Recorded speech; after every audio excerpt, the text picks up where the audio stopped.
Awesome. So welcome. My name is Allison Rollins.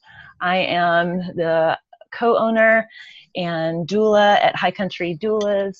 I work with new parents in that time of pregnancy and labor, birth, and beyond. And I really, really love supporting moms to be successful with feeding their babies. And that can be breastfeeding solely, that can be breast and bottle feeding, that can be exclusively pumping, whatever it is that they feel works best for them is what I love supporting. So I did breastfeed all of my babies and did have some troubles with that and had wonderful support from women who could help me, encourage me. And I think that's really one of the biggest things that we see can be a positive influence on women is having people in their lives who encourage them and also are able to offer them the right support. And so I always tell women, I was like, you may have to go through several people before you find that person for you that really helps you, and just keep trying. So if that's your goal, just keep trying. So again, my name is Allison Rollins, and I am a doula, a health coach. I'm also an infant feeding specialist.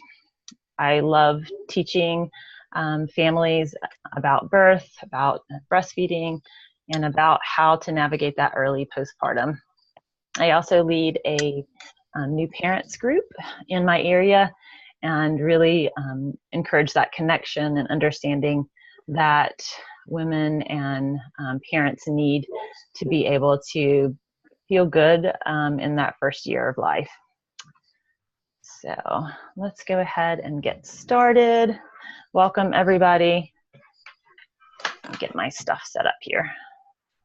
I'm going to go ahead and share my screen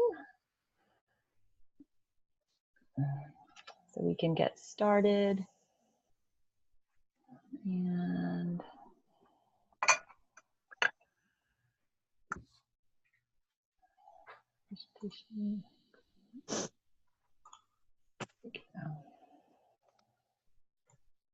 all right, and let's get ourselves going. Let's see. All right. So I think I got it. Awesome. All right. So glad you're here, Nicole. Thanks for joining. We're going to talk about basic breastfeeding. Some of the things that we will be touching on will be troubleshooting. We'll also answer any questions that you might have. So put those in the chat bar and I'll make sure those get answered either throughout this webinar presentation or at the end. We'll definitely do that. So welcome again. Like in our country, in the United States, it is really recommended for babies to receive breast milk. And the recommendations are currently exclusively for the first 6 months of life, and then to be supplemented with some foods for 1 to 2 years or more, depending on the preference. And that exclusively in the first 6 months also does refer to no solid foods or supplementing formulas. So we kind of know that that's not the case, that everybody's going to be able to be successful with that, depending on your situation. But if you're able to, we're going to talk a lot about the benefits of being able to do that. So more than 75% of women start feeding their babies with breast milk in our country. And this number is really up significantly from the 1980s and 70s, where women really relied more heavily on formula to supplement their babies. And that came about from recommendations from their healthcare providers often, and lack of support. So mothers who cannot breastfeed, I want to pause real quick here and check in. If you guys would make sure, maybe I can do it, I forgot to do this, is to mute yourselves. If you guys are able to do that, just so the recording comes out well. Thank you so much. So for mothers who can't breastfeed due to like health conditions or other medical reasons, there is formula, and formula is a great alternative. It's amazing that we have it and that it saves so many lives. But what we're going to focus on today is breastfeeding as an option for you and for your baby. So let's take a look at that. All right. So what is the deal with breast milk? You've probably been doing research and reading a lot about like the options for you and feeding your baby with breast milk. And so a lot of people say, well, I was told it was really natural, so I didn't prepare for it. And I was like, oh, it just didn't happen for me naturally. And I felt discouraged and I didn't have anybody to encourage me. So I think that we can learn a lot about it. But one of the biggest things that I tell new parents is if you're wanting to breastfeed, talk to other moms who have breastfed and surround yourself with that support. Also write down, 3 people that you can call if you need that support. People that you can call to come over and help you. People that you can call and say, hey, I'm feeling discouraged today. And they're just going to cheer you up. So make sure that you have those resources written down before you give birth so that you feel a lot more comfortable with it. So did you ever kind of stop to think about how amazing it is that babies just know how to start feeding? I work with a lot of moms after birth to help them get started with feeding. And I'm always so amazed how much babies just do on their own and know on their own. And they're so intuitive. That doesn't happen for everybody, but it does happen a lot, especially when your birth team is very supportive of that. So having that great birth team to help create an experience and create the situation to encourage breastfeeding can be great. It doesn't mean that if you have a cesarean section that you can't still create that wonderful experience. So, of course, babies often rely, in addition to our guidance, to get them to latch, but they're really born to breastfeed. In fact, your baby's instincts that leads them to food and our breasts create the food that serve that need. So our breasts create that food. Your body is really designed to create breast milk. Breast milk is sort of a nutritious balance of water, proteins, vitamins, fats, carbohydrates, minerals, enzymes, and antibodies that your baby needs to grow and develop. It is also it's also in a constant state of change. And its nutritional makeup will change to meet the changing needs of your growing baby, which is one of the most fascinating things that I think about breast milk, that it is perfect food for you, no matter when your baby is born, whether that's at 26 weeks, 39 weeks, 42 weeks, that food is perfect for your stage and age of your baby. Your body is really designed to do this, and with support, being able to breastfeed can really be much easier than without that. So, all right, we're going to talk more about the benefits for you and your baby, because there's so many. And let's just take a look at all of those benefits real quick. All right, so breast milk and digestion. So babies' tummies are so tiny in the beginning.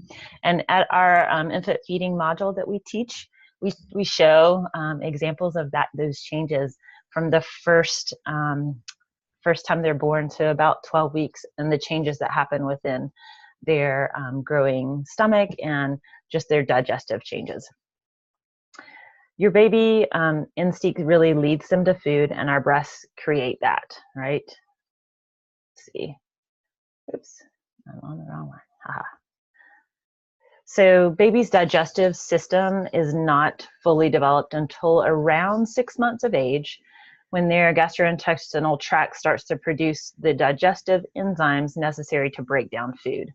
And having breast milk up to this stage is important, as breast milk does contain those enzymes like amylase and lipase that aid in digestion while their bodies are developing. So this is one of those key things of why it is recommended that baby exclusively breastfeeds for the first 6 months, or breast milk feeds. While formula is a really great option when breast milk isn't available, the proteins found in it tend to form harder curds than the proteins found in breast milk, which can affect the digestion time after eating. A breastfed baby will digest after feeding in about 1 to 2 hours versus 3 to 4 hours that it takes for a formula-fed baby.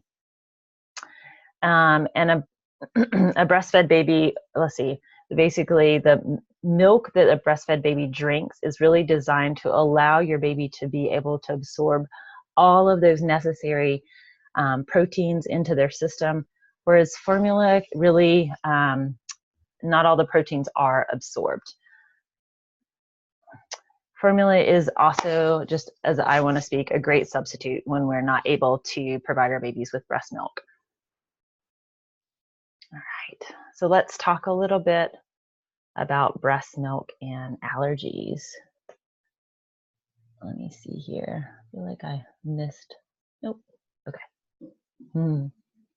Breast milk and allergies. So when we nurse our babies, that milk that we provide them with, or we provide them with breast milk, or we breastfeed them, it protects against things like eczema, also food allergies, asthma, and also respiratory allergies, by reducing our risk and minimizing the severity of when they do occur. So because you breastfeed your baby doesn't mean that your baby might have some of those things, but the severity and when your baby gets it is going to be impacted by that, and definitely downplayed. Oftentimes I have moms who have allergies in their family, and so one of their big goals is to help reduce the impact because maybe they experienced it or their husband experienced it. And so we really love being able to help women be successful in that. It is really, the reason that this happens is because the proteins and antibodies in breast milk help to build up a layer of protection in the intestinal tract. Without this added protection, the inflammation in the wall of the intestine can allow what called undigested proteins to cross from the gut, crossover from the gut, causing an allergic reaction. And it also can cause other health problems. So we really love the fact that breast milk does set up the digestive system to be able to function optimally. This is not to say that a breastfed baby won't, of course, develop those allergies, but it is nice to know that you can help minimize your baby by providing your baby with breast milk. So I just love that, how amazing that is. All right. So let's talk about breast milk and infections. All right. Babies are really born with sort of an incomplete immune system, which means that they are just more susceptible to getting sick or developing an infection than like an older child. And this, your pediatrician or our baby's doctor will talk to you about that and that immune development. That's why we often try to protect our babies with barriers of making sure that we have vaccinations against the flu, or that we don't expose them to certain things when they're young. Thankfully, breastfeeding really offers a lot of immunities to baby. I will often work with moms and everybody in their family will get the stomach bug, but the baby does not.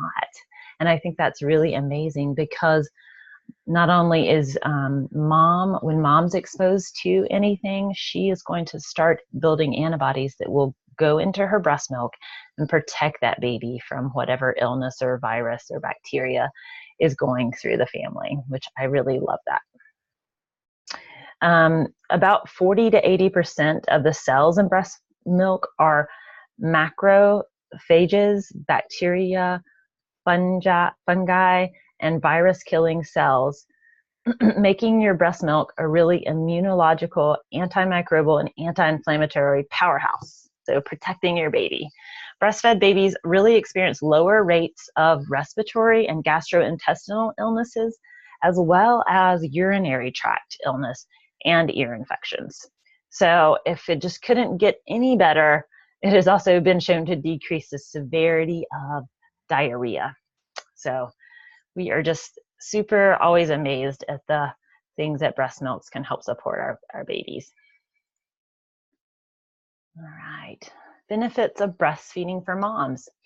I used to lead La Leche League meetings many years ago when my babies were little, and I was always fascinated by what women, when I asked them like what the breastfeeding benefits were for them, and they would come up with all kinds of things, and I really loved hearing it. But the benefits, the major benefits that a lot of people talk about are helping you recover from childbirth. And that is due to that oxytocin flow that happens when your baby nurses, and the hormone that is released to help reduce that postpartum bleeding. So moms can really feel this on their very first nursing experience with that baby. And moms will be like, whoa, I can feel my uterus cramping as that baby is suckling at their breast. And it makes them feel really good because they know that that's going to help their uterus clamp down and bleed less, which is just awesome. And so we also want that uterus to go down to it is the normal size that directly after childbirth, is soon after. Studies have also shown that breastfeeding reduces the rates of rates of breast cancer in women, ovarian cancer, diabetes, arthritis, heart disease, high blood pressure, and high cholesterol. So I just think if you have any of those things in your family, oh my goodness, just to be able to nurse your baby and provide that extra layer of protection for yourself is just incredible. Exclusive breastfeeding can also delay the return of your menstrual period. Now, I want to say that it can delay the return of your menstrual period. You can, however, ovulate before your menstrual period returns. So it's just important to note. And this can encourage sort of a healthier spacing between pregnancies, giving your body time to heal and recover, but that should not be used as 100% protection. So always check in with your doula and your providers about your options for that if you have questions. Breastfeeding can help you return to your pre-pregnancy weight. So a lot of women find that their pregnancy weight, extra weight that they're carrying, starts to come off. Sometimes it looks like 3 months, 6 months, 9 months. And by 9 months, they're back to that pre-pregnancy weight. Some women really enjoy that ability to have that added benefit. The hormone prolactin released during feedings also helps promote relaxation for mom, which is great for kind of that sleep-deprived period that you go through, and just calming. And sometimes we're not able to get to those dishes or, get that laundry folded, but that really helps us to kind of manage those emotions and feelings. So many benefits here. So let's talk a little bit about the number one benefits that both mom and baby share from breastfeeding. So the number one, breastfeeding is an emotionally fulfilling for both mom and baby. Your baby's really only experience prior to birth was the warmth and the comfort of your womb. So that physical closeness when feeding promotes a sense of security for baby. And your child is also having that sense of security while that they're getting the perfect food for them to be able to thrive in that time. Additionally, breastfeeding releases hormones into your body that promote kind of nurturing behaviors, which calm you and comfort both you and baby, and help you to bond and take care of all your baby's needs. This bond that you develop with your baby is important while breastfeeding, and later in life as you continue to be a parent. It is also important to note that while breastfeeding bond is a special bond, a mother who formula feeds can also establish a close bond with her baby. So just wanted to make sure that that's important. There are women who are unable to breastfeed due to lots of factors, and one of those also includes trauma. So we want to be mindful of the fact that there's other ways that moms can work on their bonding with their baby. So I want to share a little bit about what to expect. This is not a hands-on participating kind of resource for you, and you won't be able to see what babies look like breastfeeding, but I do encourage you to go take a breastfeeding class, come to our infant feeding class. We've got those listed on our website. Go see a breastfeeding group where you can kind of participate. If you've never been around breastfeeding babies, it's a really wonderful experience and helps you to kind of feel more calm and ready for that experience if it's your first experience. So during those first few days of breastfeeding, your breasts are kind of producing what is called colostrum. It's called this like liquid gold, sticky. It is thicker and a richer milk, and it's produced in really, really small quantities, kind of like teaspoons instead of ounces. And it is packed full of vitamins. It's packed full of proteins, antibodies, and antiviral agents. It lines that gut and starts to create this nice, wonderful barrier for baby.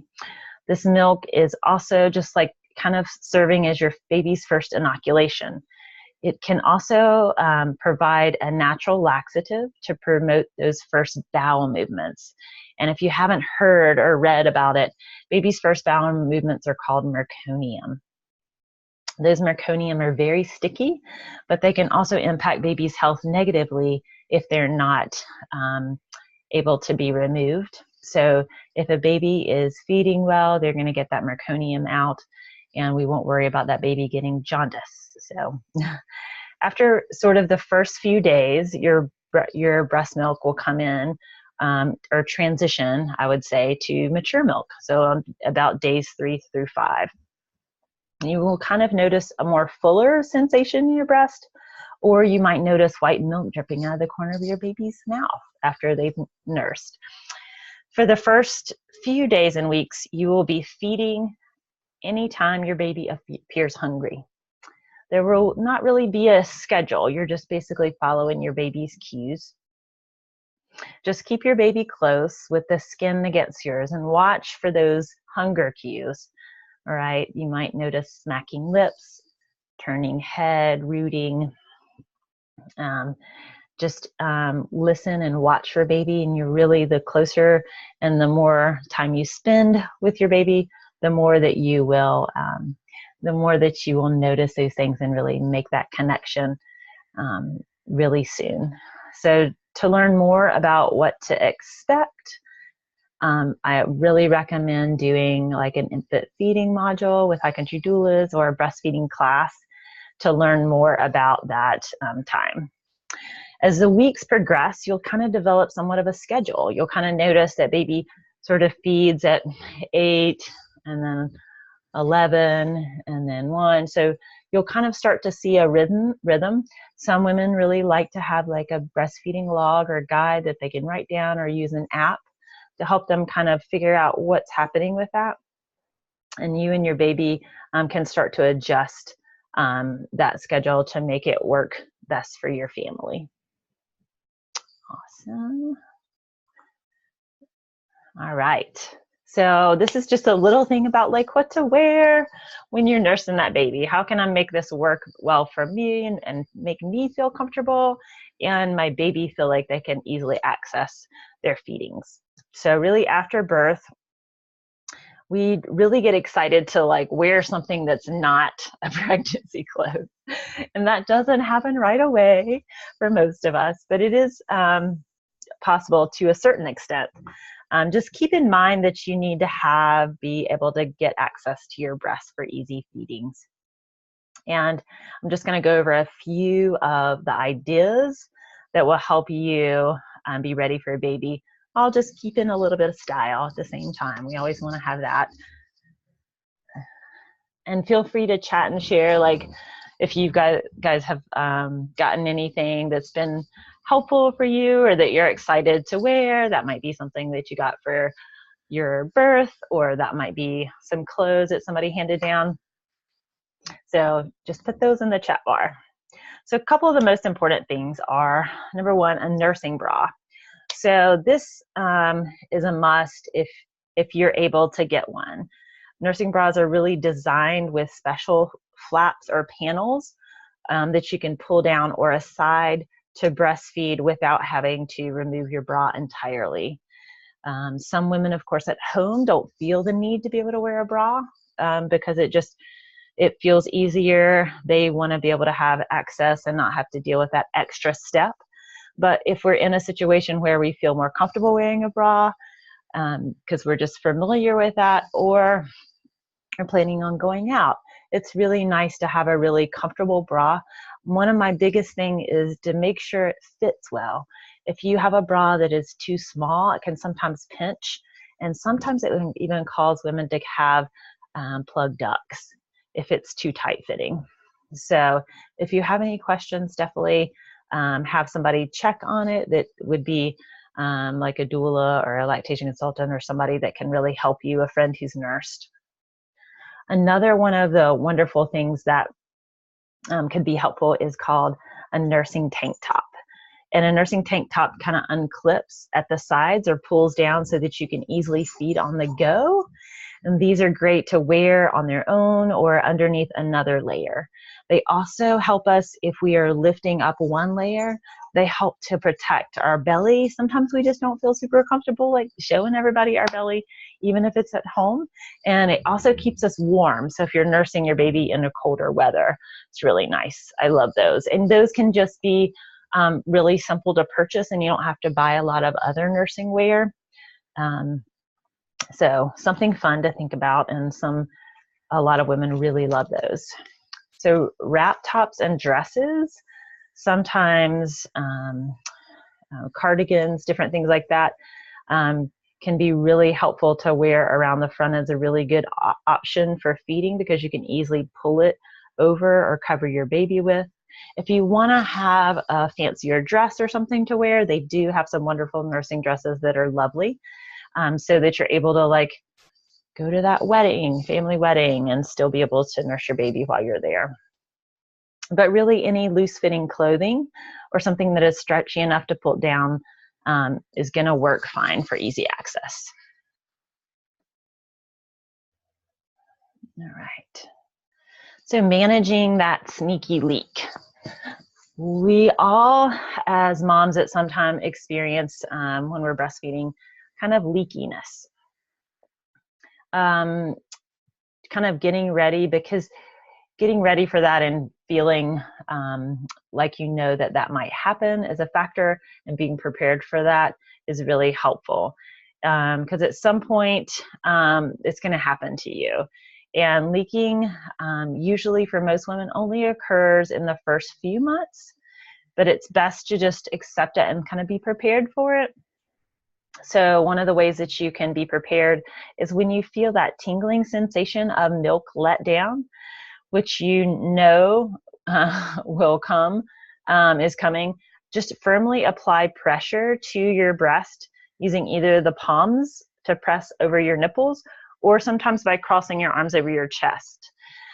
Samantha, the other co-owner, calls it the push button. So she says you can kind of push in on the end of your nipple for a quick like stop of that flow. I don't recommend doing it a lot just because you could somehow cause a plug duct if you did it too long or too hard. So other options are using a cloth nursing pad or slipping something into your bra that can absorb some of that leakage. Also, wearing printed tops can be really great because it doesn't show. Solid colored tops show leaky breast milk stains so easily. And so if you're looking at buying tops for that postpartum period, consider having maybe some printed tops in there. You can also carry a jacket or that cardigan sweater for those layers, for those leaky moments. And then breastfeed or manually express your milk when you start to feel that fullness so that you don't have that leakiness. There's just going to be times when you're going to be full and you're not going to be able to like breastfeed your baby, or you're not going to have access to a pump. So it might be in the grocery store when you took that quick trip out without baby, and you heard a baby or saw a baby and you just started to let down. So just The best thing for leakiness is just to have a sense of humor. And it's just an effect of this amazing ability that you have to breastfeed your baby. All right, so getting your baby to latch on. With latch, I always tell women it sometimes takes a little work to get babies latched on well. So be patient, take a breath, and don't worry, you're gonna get it. You and your baby are so smart. So some great tips that could be helpful is to hold your baby close to your body. Having that closeness, that skin to skin, baby's stomach is really snuggled up against yours is really important. Support baby's neck and shoulders with your hand and allow for your baby's head to move freely. You really want your baby to be able to find the nipple on its own. So letting it have a familiarity there and not rushing that process. Bringing your baby to the breast, not your breast to the baby. So one of the most important things is that you find a comfortable position, get really supported, and then bring baby up to your breast so that you're not stuck in an uncomfortable position after you get that baby latched on. You can brush your baby's mouth with the underside of your areola, just taking the areola in your hand like a C shape and brushing baby's lips. That will often cause baby to open their mouth really wide. You can start with your baby's nose to your end of your nipple, and baby can kind of climb with a wide mouth up and over the nipple to get a really good, nice deep latch.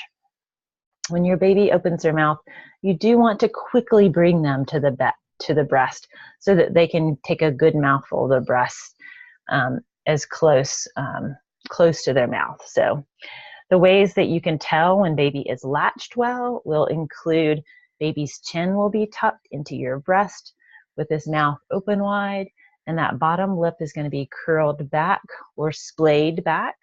Your baby's nose will be clear or only just touching your breast. And this is what I'm describing kind of as an asymmetrical latch. So if you want to look that up and see a visual, that's just a good little tip there. Most of the areola will be visible above your baby's lip rather than below it. So what you'll often see is that baby's going to be taking in most of that areola in their bottom lip, and past their top lip, you'll see some areola still there. Also, just note that areola size varies largely from woman to woman. So if you have a rather large areola, baby may still have more areola exposed. If you have a very small areola, then baby may be completely taking all of your areola in. It's always really good to get that checked out by somebody who's familiar with latch and breastfeeding. All right, there should not be nipple pain. So this is a really big thing that I'm always trying to talk with women about. And unless you have really sensitive skin, or sometimes redheads can be a little bit more sensitive to their skin with breastfeeding, you should feel tugging, and you should feel sort of a pressure, a suctioning, but you shouldn't feel pain, and definitely not toe curling pain to where you're like holding your breath. You should never feel that. If that happens, you'll want to take baby off and try again. But just note that there will be an adjustment period at the end. So some of your feedings are going to be a little bit better than others is getting that latch on. Sometimes they're going to latch right on really well. Sometimes you may have to try a couple times to get it to go. So getting baby to latch has a lot to do with nursing positions. So let's take a look at nursing positions. All right, so lots of different options here with choosing the right position. You can see this mom is just cozy in her bed. Her baby is not a newborn, but not a small baby, but baby's belly is pressed up against mom's belly. A couple of positions that are really used by most moms are called the cradle position. This mom is using the cradle position. In this position, your baby's head is in the crook of your arm. To do that, you can sit on a chair, has supportive armrest, and make sure that you always have lots of pillows and support. And hold your baby in your lap facing you and tuck their lower arm kind of under your arm. And then you can use your other hand to be able to cup your breast, especially in those first couple weeks as baby needs a little support with you helping to get to the breast sometimes.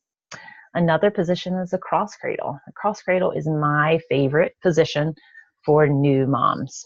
It gives them a good insight into being able to control baby's head so that you can quickly get baby onto, excuse me, oh, sorry about that. It allows you to be able to control baby's head, to be able to get baby quickly onto your breast at the right angle. It also allows you to hold your breast to support and to be able to tickle and get baby to open wide. So if you're nursing from your right breast, you're going to be using your left hand and arm to hold baby. Oftentimes your thumb and your forefinger or your middle finger will be behind the bones behind baby's ear to be able to support baby's neck and also guide baby's head towards the breast. You want to rotate the baby's body to have their chest and their tummy to face you. And with the thumb and fingers behind your baby's head and below the ears, guide the baby onto your breast. The same time, you're going to be holding your breast with your right hand to support it if you need that support for baby. A third position that is really great is football. In this position, your baby, tuck your baby under your arm on the side that you are nursing from, like a football or a handbag. To do this, you want to position your baby at your side, under your arm, and facing you with their nose level to your nipple, so nose to nipple. And feet will be pointing towards your back or around towards the couch or whatever you're sitting on.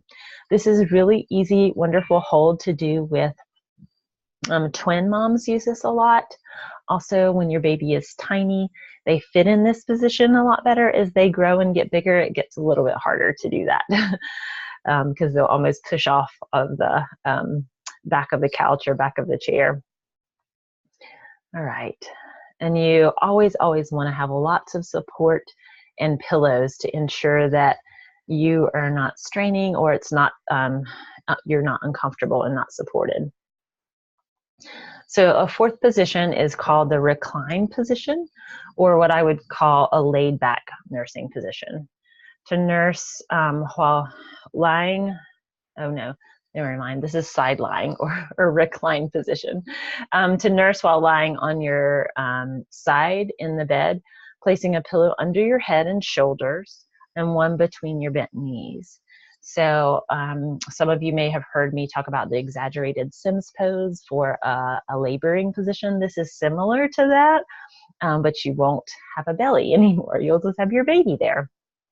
The goal is to keep your backs and hips in a straight line with your baby close and facing you. So you're almost stomach to stomach facing each other.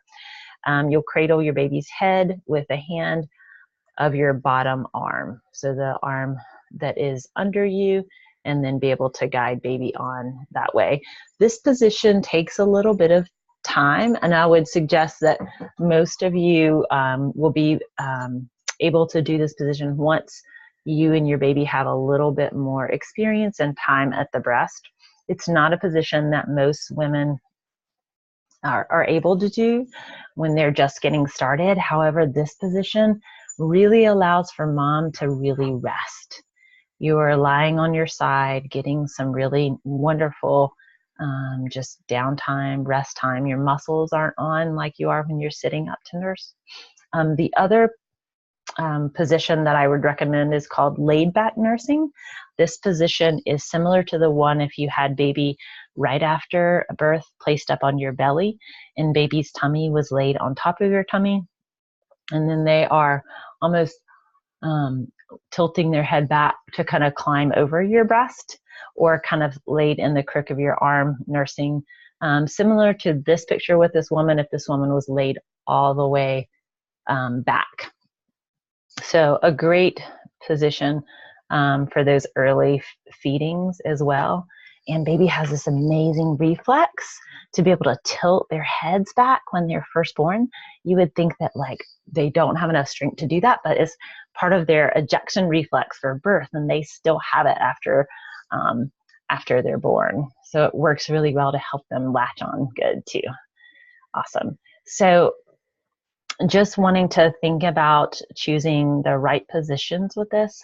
A lot of women really find success with having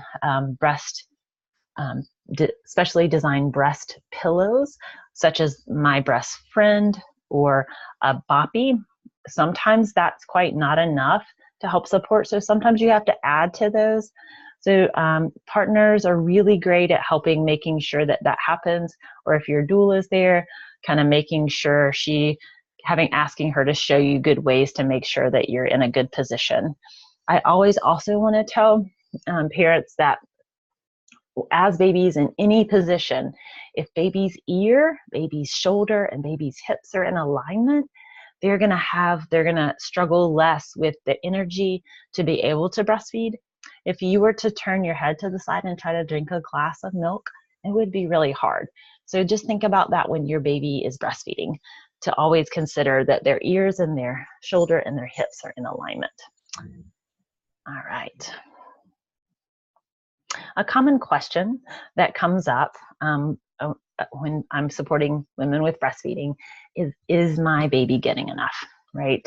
So first we were worried about getting baby latched on, and then after that we were like, well, how much are they getting? So you will know that your baby is getting enough milk if you're feeding about 8 to 12 times. So in the first time, I always recommend to practice 10 to 12 times just because you need lots of practice, but 8 is a minimum. And then needing to have at least 5 diaper changes for disposable, or 6 to 8 for cloth. So now this is once your mature milk has come in, but in the first couple of days, it's on day 1, it's 1 wet, 1 soiled. On day 2, it's 2 wet, 2 soiled. Day 3, 3 wet, 3 soiled. Day 4, 4 wet, 4 soiled. The soiled usually happens, but not always. But as long as they're getting enough wet diapers, usually the nurses and providers are like, baby's doing good. So always ask somebody if you're concerned about that. And definitely when you go to those provider visits, those are good times to talk to them about that.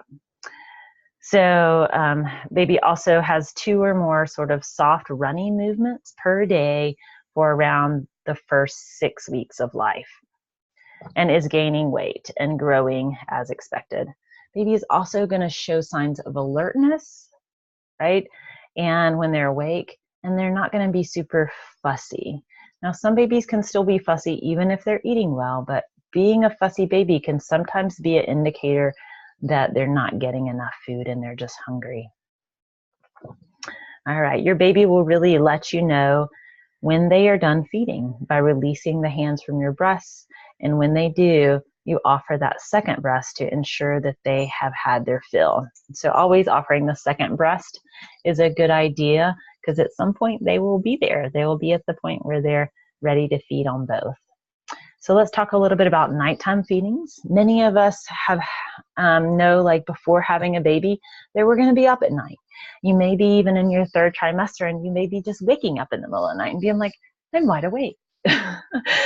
Sometimes our bodies just start doing that naturally towards the end of our pregnancies. So we're going to be up at night feeding our baby, but the reality really of that can be a shock when exhaustion starts to set in. And so for your best experience that you can have, really consider the following. So nighttime feedings are especially important because the body produces more prolactin, the hormone that promotes milk production at night. So this also keeps your milk production high. These nighttime feedings are part of how our body signals us for our menses to return. So nighttime feedings, when those start to space out more, will often be the time when women start to become fertile again, start to ovulate, and start to have their cycle again.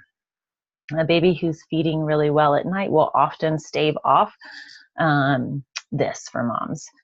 So we know we're going to be up at night, so we definitely need to make sure that we're taking rest and sleeping during the day as well to really offset that. So we're doing good self-care for ourselves to make sure that we are emotionally doing well as physically. So staying close to your baby at night. American Academy of Pediatrics does recommend that babies stay in the same room with their parents for the first 6 months. So having a bassinet or a co-sleeper right by your bed, keeping your baby physically close to you can really help you to stay more relaxed, and you automatically will notice that you'll wake sometimes even right before your baby wakes up to feed. Mothers have this sort of natural, innate relationship with baby, and they just know. I often have moms who are like, yeah, I just woke up and then it was time for your baby to feed again. Many parents use bassinets, all kinds of different things. So if you have questions about that, definitely give us a call. We can check in and show you some different options for that.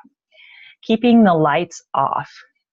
Sometimes this is really hard because we want to love on our babies at all hours of the day and night, but I always encourage parents to not be chatty at night, to really keep that light low, because babies come out and they're all mixed up with their days and nights, and so the only way that they're going to know when it's nighttime and daytime is by us, like how we behave and how we pattern. And so if you want to love on your baby at night, give them non-verbal love. So give them kisses or touch them or those kind of things, so that they know that it's really time to be at peace, to eat, and then go back to sleep. Easy access clothing. So this is another thing, just like those nursing tops and bras. Sometimes you can get nursing nightgowns or pajamas, and that can make it easier for you to be able to feed your baby at night.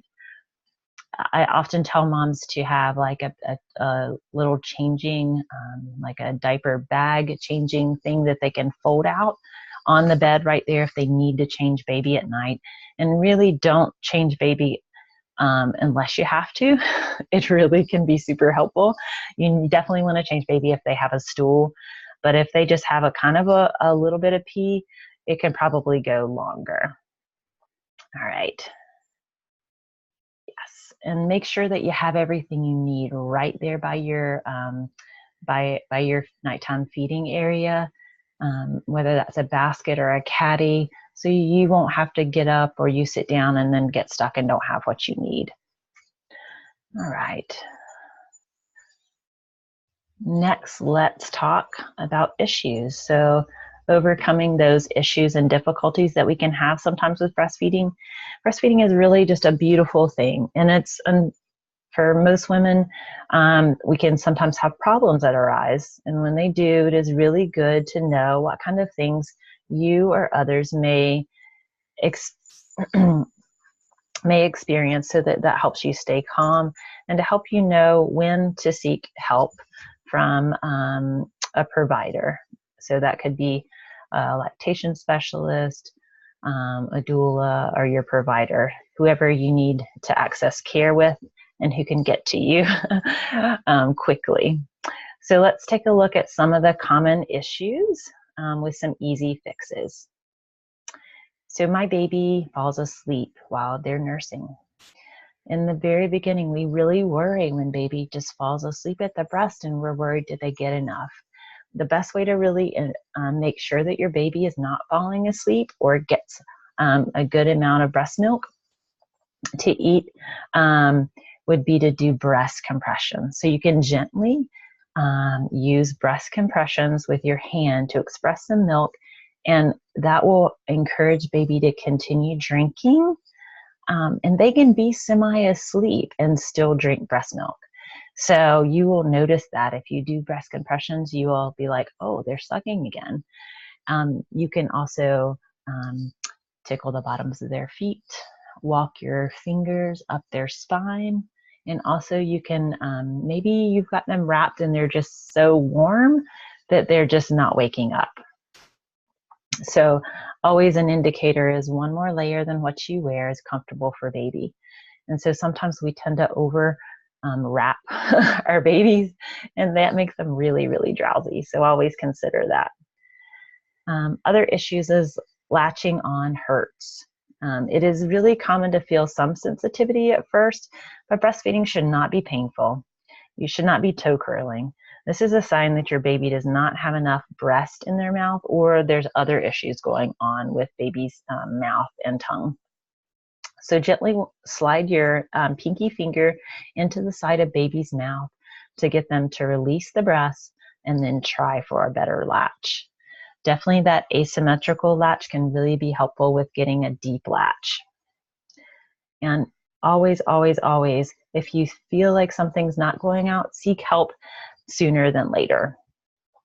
So another issue is nursing constantly. If your baby seems to be nursing a lot, this is likely normal. The amount of development and growing your baby is doing requires lots of nutrients. As long as your baby is growing and appears content after eating, you should be fine.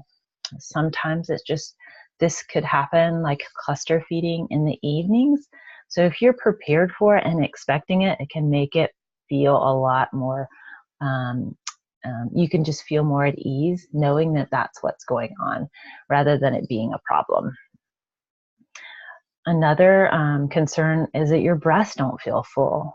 I hear this from a lot of women, and they start to worry like around 6 weeks, between 6 and 10 weeks, their breasts just stop feeling as heavy as they did in the beginning. But this is actually normal. It's a sign that your body has adjusted to the actual feeding needs of your child. So don't worry about that. That can be in the ranges of normal, as long as baby's got good output and is meeting all those milestones. Now let's look at a couple other issues that may arise that would deserve a call from your doula, your infant feeding specialist, or your lactation consultant. Right. So a couple of issues that you would want to contact somebody is a burning sensation. If you experience nipple pain between feedings accompanied by shooting pain in your breast, this may be a sign of thrush or a yeast infection called Candida albicans. It is definitely something that you would want to get treated for. This treatment should happen for both you and baby. So some providers will only treat baby if it's a pediatrician. So you need to make sure that you're getting a prescription for covering both you for your breast and baby's mouth for this. All right. Cracked nipples. Cracked nipples is definitely a sign of an incorrect latch. It can also mean that there could be an infection. So we definitely don't want those cracks in your breast to turn into an infection. Something that you definitely need to see somebody for. A lot of times women can experience plugged ducts, which is just a duct in your breast that can become sort of stagnant and clogged, either because it wasn't emptied well, you went too long between feedings, baby slept for a long time. There's definitely lots of things that you can do if it's just a plugged duct. Definitely reach out to High Country Doulas. We can walk you through some of that stuff. But if a plugged duct goes untreated, it's often likely to turn into a breast infection, which is also called mastitis. And for that, you really do need to go see a provider to get a prescription. And you can continue to breastfeed with a breast infection. All right. A lot of women wonder, how long should I breastfeed? This is open for debate, of course. We always want to have that breastfeeding relationship be positive both for mom and for baby. But it is recommended that you breastfeed for at least 6 months before introducing other foods to your baby's diet. So 3 to 4 months, your baby is developing and growing immensely during this time. And exclusively breastfeeding during this stage is advised to help grow the baby's digestive tract and enzymes needed for digestion. By month 6, your child may start to eat some solid foods, but it is really still a great idea to breastfeed during this time to continue to support your child's immune system. At 9 months, women will have babies who are more mobile on the move, and they're also being exposed either through the floor or other ways to lots of other germs. So breastfeeding may be a reason for that. A lot of women, or that exposure may be a reason that a lot of women continue to breastfeed or supply breast milk to their babies. So if they're back at work, they can pump their breast and provide them, because they're going to be exposed to tons and tons of new things if they are in childcare. At 12 months, you can choose to wean your baby off breast milk at this time without having to supplement with formula. Many providers will give you information about substituting that with whole milk or different things, depending on your baby, on your family's dietary needs and those kind of things. Definitely talk with your pediatrician about that. But your child should be able to eat most of the foods that you eat by 12 months.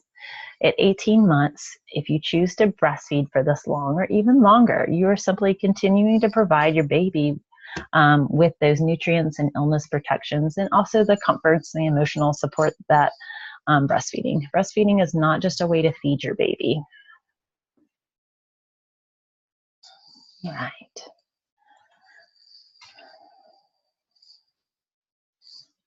So feeding baby with a bottle. I work with a lot of families who feel like if they have to feed their baby with a bottle, they feel like a failure. I also work with a lot of families who may choose to pump their milk and only feed their milk through a bottle. So everybody's got different needs, and every family is unique, and you just have to find what works best for your family. So you may be doing exclusively breastfeeding for a while, and then you are heading back to work. So you really need to know how to be able to provide your baby nutrition, whether you're providing that through formula or you're pumping your breast and putting breast milk in a bottle for your baby. If you may want to use a breast pump, you can also hand express. I have lots of women who are like, I can express my breast way faster than I can do a pump. But most of us feel most comfortable using like a double electric pump to be able to express this. I do have a webinar that I did that's on our High Country Doulas Facebook page under videos that goes over returning to work. It can be really helpful if that's something that you're going to be tackling after a couple of months home with baby. So let's talk about positioning. So whatever is in the bottle, let's talk about positioning. When you hold your baby to feed them a bottle, you want your baby to be upright with your hands supporting the back of their neck so that baby can control the amount of milk that they are getting, just as they would latch to your breast. So babies who breastfeed are in control of the amount of milk that they get, which is important when you consider a healthy eating relationship and the time of feeding. And also understanding that it takes around 20 minutes for you to begin the feeling of fullness. So as an adult, if we wait until it's 20 minutes, we're often not ready for that seconds that we thought we were. And one of the things that I tell lots of parents is that paced feeding, which is natural bottle feeding method that allows baby to control the flow and encourages a healthier connection with their food, is a really wonderful way to start the healthy habits for your baby. This also encourages baby to continue to breastfeed. So if that's your goal, pace feeding your baby with a bottle while being able to maintain that breastfeeding relationship is super beneficial. Lots of great videos out there on pace feeding. So burping. Be sure to burp your baby as often as your baby is because your baby is really likely to have more, swallow more air while feeding from a bottle. Our breasts don't contain air. Babies who are breastfed do draw in a little air from the sides of their mouth and their noses, but the amount of air that they receive while breastfeeding is a lot less. But definitely you need to make sure that you burp babies several times for a bottle feeding. Bottle feeding really is important to not be seen with a negative action. It is often necessary, and as long as you pump your breast while you're away from your baby, you should not have to worry about any changes in your milk production if your goal is to continue to exclusively provide breast milk for your baby. If that's not your goal, then your body will tend to lower your supply to just meet the needs of when you feed your baby through breastfeeding. So let's talk a little bit about storing your breast milk.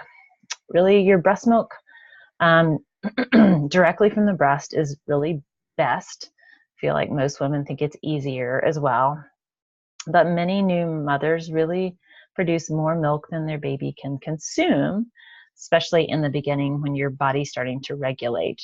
And they work or they seek help with caring for their baby. So if you're going to be away from your baby, having that extra breast milk that you've stored can be really helpful while you're away. So thankfully you can refrigerate that or freeze it. If you're planning on storing your milk, here's just a couple ways how. Your containers that you can use to store milk are hard BPA-free plastic containers. Typically often come with your breast pumps. Breast milk freezer bags, which are specially made freezer bags that are one use. They also have a place where you can write the date. That was really helpful when it comes to getting your breast milk out of the refrigerator or freezer and remembering how old it is. Also glass. So glass with a leak-proof lid for refrigeration. Now glass, if you're going to freeze glass, it's totally okay. You just need to leave room for the breast milk to expand. All right, so how much should I store if my baby is 1 to 2 weeks old? Okay, about 2 to 3 ounces is how much you'll need per feeding for that baby. For a baby who's 1 to 6 months old, 3 to 5 ounces. So some babies, the most that babies will ever really need, I think, is around like 8 ounces, 6 to 8 ounces. But usually 5 to 6 are usually good. And I am always a proponent of storing milk in smaller quantities so that you do not waste it. You can always add more, but it's hard to take it away. So how long do you need to store it? If you will be using milk within 5 days, you can just store it in the refrigerator. Otherwise, store it in the cooler part of your freezer for up to 4 months. A deep freezer, you can store longer, up to like 6 months or more. Freshly pumped milk can be stored in a cooler with frozen ice packs for up to 24 hours. So if you're a working mom, you can get some really nice frozen ice packs and be able to store your milk there. If you follow the time frames in the breast milk storage guidelines, which I'll share with you guys later, you can keep your milk at room temperature, then refrigerate it, then freeze it. So it's nice to have lots of options. Usually if you get a breast pump, those guidelines are on there, but I will email you guys those when I email you out the recording. All right, so let's talk a little bit about rewarming your breast milk. If you do have to store your excess breast milk through refrigeration or freezing, really following the right safety guidelines will maintain the nutritional integrity of your breast milk. So a couple of different ways you can do this. You can use warm water in a bowl and place the airtight storage bag or bottle in the bowl and cover it with a towel to hold in the warmth. then you kind of gently swirl the milk in the container before testing the heat to make sure it is warmed enough. Always test your baby bottle if you have put it in something that is super, super hot on the inside of your wrist. You never want to have that too hot for baby. A lot of babies will take room temperature milk. Doesn't necessarily have to be super warm. So you'll figure that out with your baby. All right, so steaming is another way. Okay, steaming just means that the water is not going directly in the milk. So you can use a rack on top of a pot. Be sure to be cautious about burning yourself, because steam can also cause burns. So just this idea is used to more gently heat the breast milk, not placing the container directly in the boiling water, but sort of above in a rack. There's also a lot of women who use bottle warmers that plug in. These are electric, and they are designed to heat milk for just more of a hands-off approach. If you're heating up a lot of bottles, it's nice to have one of these. They come in different times and varieties. Some of them beep when they're done. Some of them will have a light. Some of them have a lid or top that sort of steams the bottle. So look at those different types and choose the one that might be best for you guys. You do never want to microwave your breast milk. It is very dangerous in that it can cause hot spots, and it also kills the wonderful nutrients of your breast milk. Definitely don't want to do that. You've worked too hard. So thank you so much for hanging out with me today and listening to our webinar, Breastfeeding 101. I hope that, that this experience has left you kind of feeling more prepared and excited to experience the bonding and the benefits of breastfeeding your baby. So you can stick around for another minute. I'll be happy to answer questions, and I will be also sending you guys some resources about breastfeeding and different insights. So thanks so much to everyone for joining us today. All right, we wish you the best of luck with nursing your baby.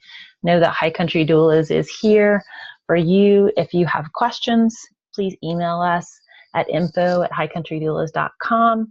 You can call us at 828-278-8949.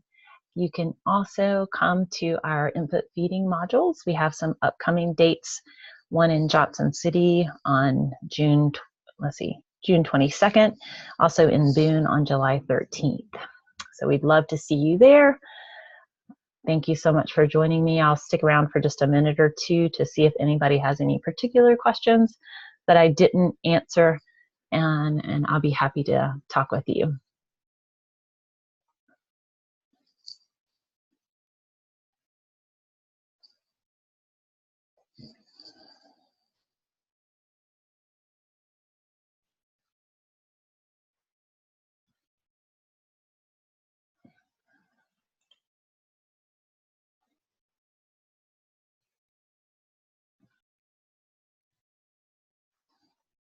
All right, I don't see anybody right now that has any particular questions. Thanks so much for being here today. I really love sharing and helping you to feel more prepared for your journey with breastfeeding your baby. And everybody have a wonderful rest of their week. Thanks so much.